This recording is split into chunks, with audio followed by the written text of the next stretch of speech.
Subscribe करें electrical Urdu tutorials channel को और बेल का आइकन दबाइए ताकि आपको मिल सके हमारे अपडेट सबसे पहले। बिस्मिल्लाहिर्रहमानिर्रहीम, अस्सलाम वालेकुम। मैं हूं सिकंदर हैदर और आप देख रहे हैं इलेक्ट्रिकल उर्दू ट्यूटोरियल्स चैनल। दोस्तों, आज की वीडियो में हम बात करने वाले हैं staircase wiring with a timer. यानी हम सीढ़ियों की वायरिंग करेंगे लेकिन उसमें हम इस्तेमाल करने वाले हैं एक टाइमर को। अब इससे पहले हमने कुछ वीडियोस की थी, उसके बारे में हमने आपको डायग्राम के ज़रिए भी समझाया था, एनिमेशन के ज़रिए भी मैंने समझाया था, और उसमें मैंने दो तरीके आप लोगों को समझाए थे।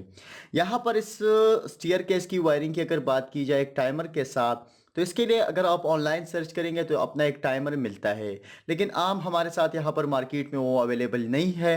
और अगर हम उसे मंगवाते भी हैं तो ज़्यादा चांसेस नहीं है कि वो जल्द हमें मिल जाए, और उसकी कोई ज़रूरत भी अभी हमें मुझे है नहीं। तो मैंने इस स्टार डेल्टा में जो हम ऑन डिले टाइमर इस्तेमाल करते हैं इसका इस्तेमाल किया है। इसमें हमारे साथ मैंने सेकंड्स का लिया हुआ है, आप मिनट्स में ले सकते हैं, उसी तरह आप हावर्स में भी सेलेक्ट कर सकते हैं। लेकिन यहाँ पर इस वीडियो में करने का सिर्फ मेरा जो मकसद है कि अगर आप समझ जाए कि टाइमर के साथ एक रीली को एज ए होल रीली कैसे इस्तेमाल किया जाता है। दोस्तों, इस वायरिंग को अगर आप देखें तो मैं इसको प्रैक्टिकली पहले आपको दिखाऊंगा, उसके बाद मैं इसका डायग्राम आपके साथ एक्सप्लेन करूंगा, क्योंकि अगर इस वायरिंग को अगर आप देखें तो इतना ज़्यादा वायरिंग इसमें हुआ है तो आप कंफ्यूज हो सकते हैं। तो डायग्राम एक अच्छा ऑप्शन हो रहेगा इसको समझाने का। दूसरी बात हम करते हैं स्टीयर केस के बारे में। तो स्टीयर केस की वायरिंग मैंने कुछ यूँ दिखाई थी कि हम यहाँ पर टू वे स्विच लगा देते थे। टू वे स्विच में हमारे साथ तीन टर्मिनल्स होते हैं, एक होता है हमारे साथ दरमियान में कॉमन, और एक साइड पर और दूसरे साइड पर दो दो टर्मिनल्स मिलते हैं। इस तरह ये हम ऊपर भी टू वे स्विच लगा देते थे। तो यहाँ पर हम पेस प्रोवाइड करते थे दरमियान में, उसके बाद इस दोनों से लेकर उस वाले दोनों के साथ कनेक्ट कर देते, और दरमियान से हमने लाइट को प्रोवाइड करना था पेस, और उसके न्यूट्रल हमने डायरेक्ट प्रोवाइड करना था। तो अगर कोई यहाँ से लाइट को ऑन करता था तो वहाँ से ऑफ कर सकता था, और अगर यहाँ से ऑन कर दे तो यहाँ से भी ऑफ कर सकता था। लेकिन हमने इस कनेक्शन में टू वे स्विच का इस्तेमाल नहीं किया है। यहाँ पर हमने इस्तेमाल किया है पुश बटन स्विच का। अब पुश बटन स्विच क्या करने वाले हैं, जब हम इसको पुश करेंगे तो ये लाइट हमारे साथ ऑन हो जाएगा। अब जब ये लाइट ऑन हो जाएगा तो ये तब तक ऑन रहेगा जितना हमने इसमें टाइमिंग दी हुई है। अब इस टाइमर को हम सेलेक्ट कर सकते हैं अपने हिसाब से कि अगर हमने इसे कितने टाइम के लिए एक चीज़ को ऑन रखना है।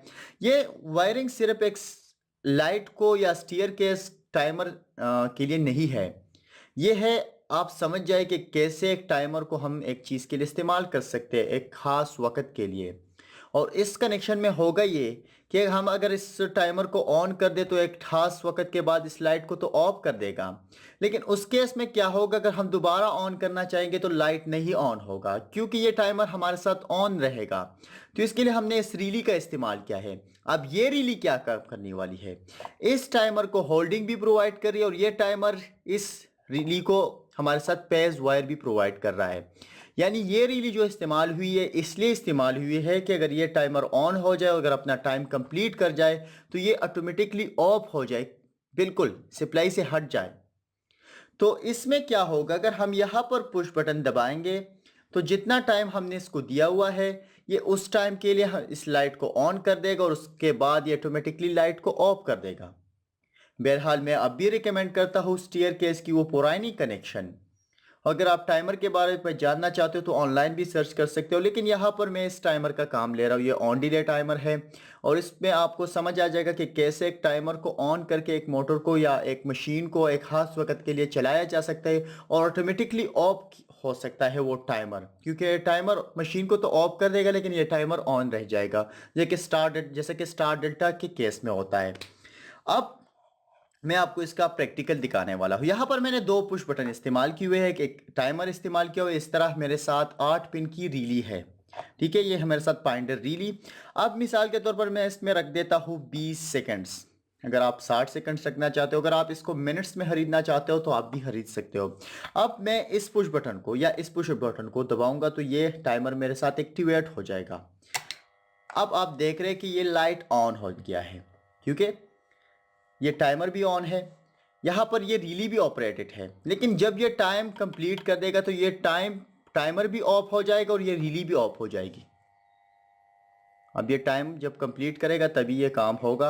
अब इसके बाद मैं आपको इसका डायग्राम समझाऊंगा। आप देख सकते हैं ये दोबारा से ऑफ हो गया। मैं इसका टाइम थोड़ा कम कर देता हूँ तकरीबन रख देता हूँ 5 सेकंड से भी कम या 5 सेकंड ही रख लेता हूँ। दूसरे पुश बटन को अगर मैं दबाऊंगा तो ये लाइट ऑन हो गया। इससे आप कोई भी चीज़ इस तरह का कनेक्शन कर सकते हो, ठीक है। ये ऑफ हो गया, तो इस केस में मेरा टाइमर भी ऑफ होता है, ठीक है। अब ये कनेक्शन मैंने कैसे किया है, चलिए चलते हैं अपने डायग्राम की तरफ। जी जनाब, तो इस वायरिंग डायग्राम में मैंने यहाँ पर दो सॉकेट्स दिखाई हुई है। ये मेरे पास 8 पिन की सॉकेट्स है। एक टाइमर के लिए इस्तेमाल हुआ है और दूसरा हमारे साथ 8 पिन फाइंडर रिले के लिए इस्तेमाल हुआ है।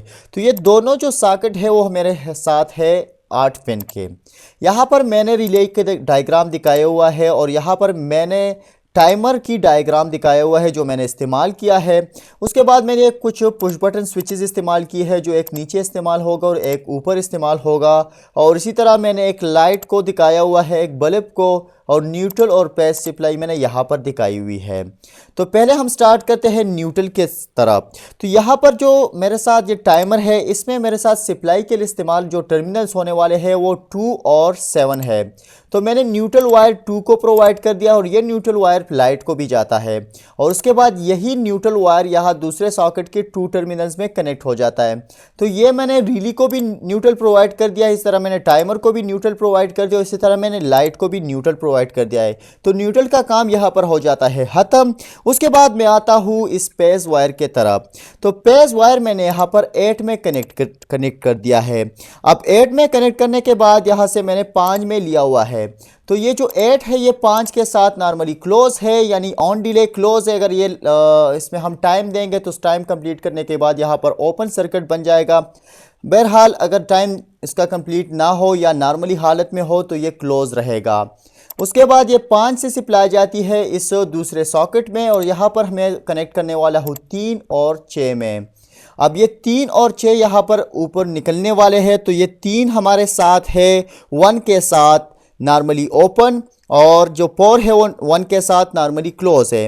इसी तरह हमारे साथ पाइप क्लोज सर्किट है नॉर्मली 8 के साथ, और 6 जो है वो ओपन सर्किट है 8 के साथ। तो इसे अगर ये 3 हमारे साथ कनेक्ट हो चुका है, इसके बाद ये 3 से वायर जाता है 6 को।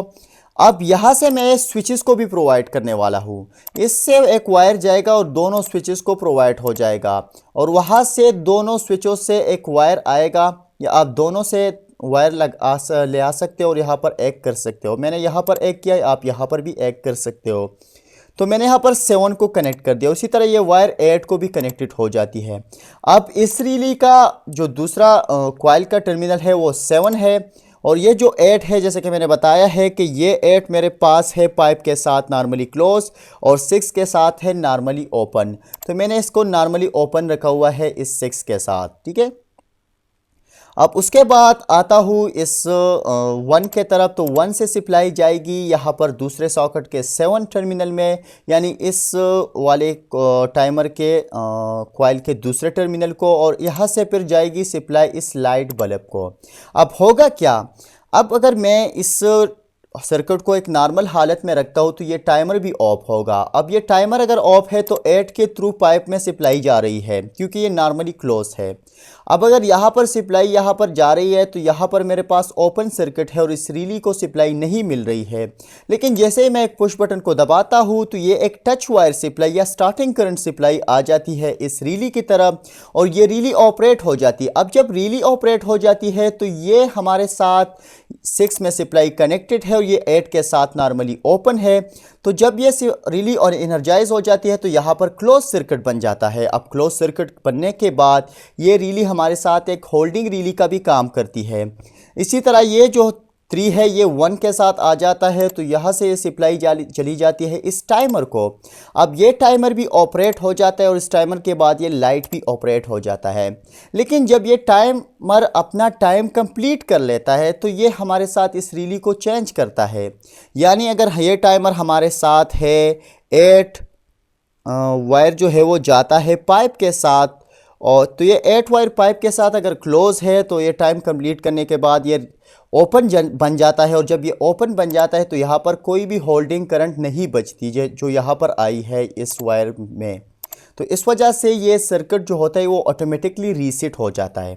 अब इसको आप स्टीयर केस में इस्तेमाल करें या नहीं करें, या जैसा कि मैंने बताया कि स्टीयर केस के लिए अपना एक टाइमर मिलता है, और अगर आप इसको इस्तेमाल करना चाहें तो इसको भी इस्तेमाल कर सकते हैं। लेकिन ये जो मकसद था इस वीडियो का कि कैसे आप एक ऐसा सर्किट बना सकते हो जिसमें टाइमर ऑपरेट भी हो और दोबारा ऑटोमेटिकली रीसेट भी हो, तो ये बहुत ही अच्छा कनेक्शन है इस तरह की वायरिंग को समझने के लिए, इस तरह के कनेक्शन करने के लिए।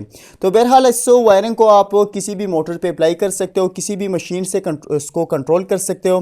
तो इसी के साथ ही आज की वीडियो ट्यूटोरियल ख़त्म होती है। इस डायग्राम को अगर आप देखना चाहते हो तो नीचे डिस्क्रिप्शन में आपको लिंक मिल जाएगा। हमारी वीडियो को लाइक और शेयर ज़रूर कीजिए और हमारे यूट्यूब चैनल को सब्सक्राइब कीजिए, और सब्सक्राइब के बाद आप बेल आइकन पर क्लिक करना ना भूलिएगा। अल्लाह हाफिज़।